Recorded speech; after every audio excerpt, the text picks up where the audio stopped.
Bones! It's the president of Earth. Change the wall. What happened, sir? Oh, those mad women of Alpha Yenta. They captured me like they've captured you. And now the Earth is doomed. Fascinating. What do you mean fascinating? He just said the Earth is doomed. So what? It's not the end of the world. Can you sit down, please?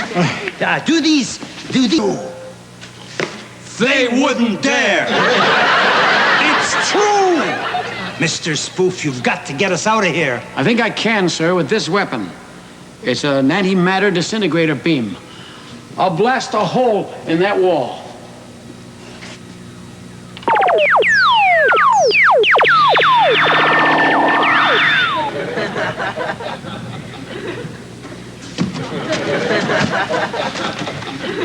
Effective, isn't it? I wouldn't mind one of those for myself.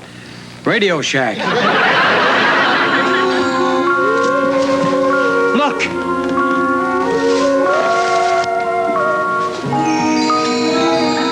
Mr. Scott? Oh, Captain, how are you, the new? I thought I told you to stay with the ship. Oh, don't be daft, man. This is where the lassies are. This is where it's happening. Let's come over. Don't you see? They got to him. Look at his cheek. It's the mark of Yenta. Mr. Papa! Hello, Captain. Bones! Hi. Cunningham! Hi. Mr. Sugai! Vickers! Benson!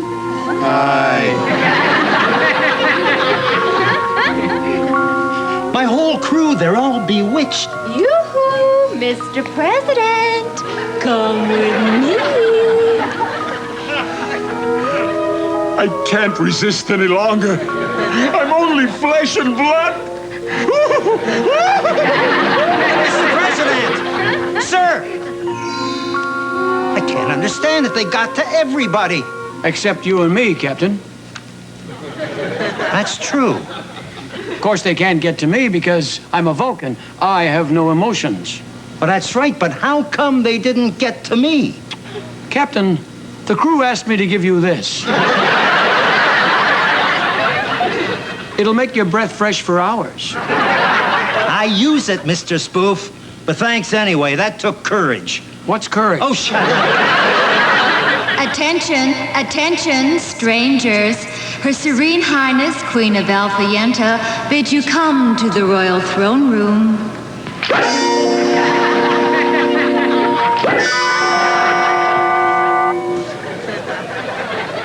Fascinating. Approach the throne, Captain Quirk. Welcome to my planet. I am the Queen of the Yentas. Your Majesty? May I present my 3 sons?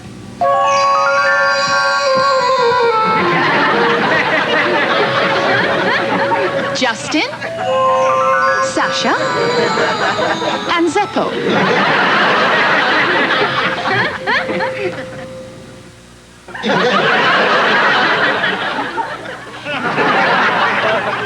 Mr. Spoof? Yes, Captain? There must be an explanation.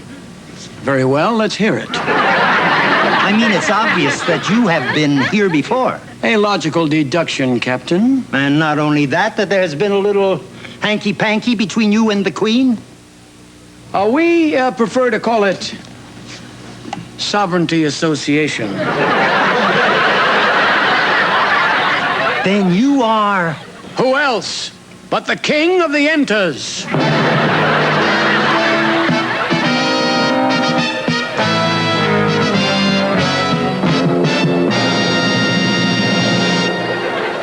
Now, just 1 minute. You're not kneeling. Oh, sorry. You mean to say that after all these years as a starship officer, you have been spying on the Earth? Not spying, Captain. Making a reconnaissance. Ever since the Earth began to probe outer space, I suspected you were out to conquer us. But I have discovered this is not true.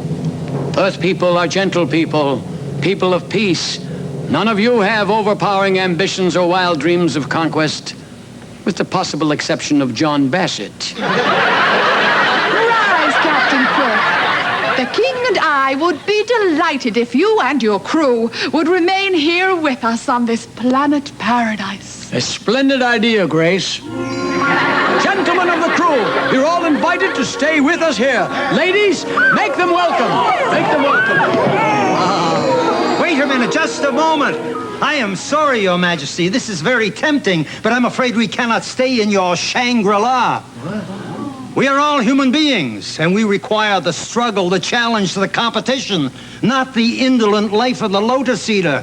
I'm sorry, Your Majesty, but we cannot stay. Men, back to the ship.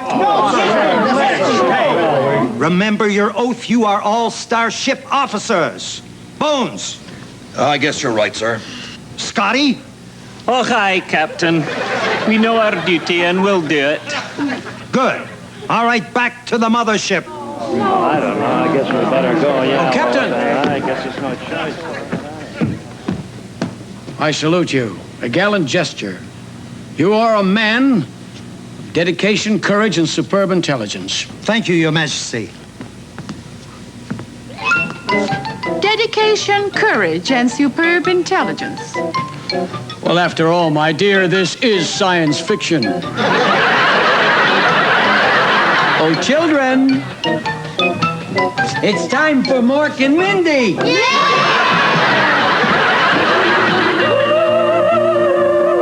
Captain's log, stardate 16/22/45.